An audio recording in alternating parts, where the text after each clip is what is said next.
Welcome guys, and today I'm going to show you how you can fix your display port not working on AOC Monitor.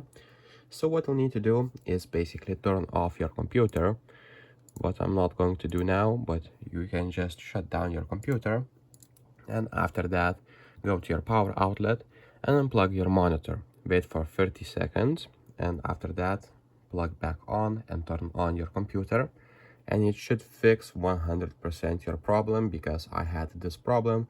I tried taking the graphics card out and etc. from the computer, trying to fix all of these issues, but in reality it was just a monitor that needed to just unplug and wait 30 seconds. So that just should fix your problem.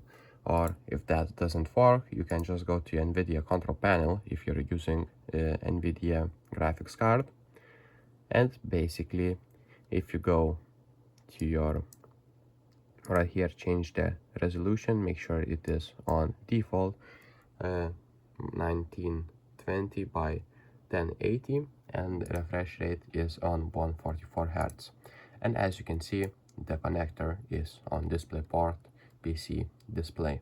So that's pretty much it, guys. That's how you basically fix your monitor display port not working correctly.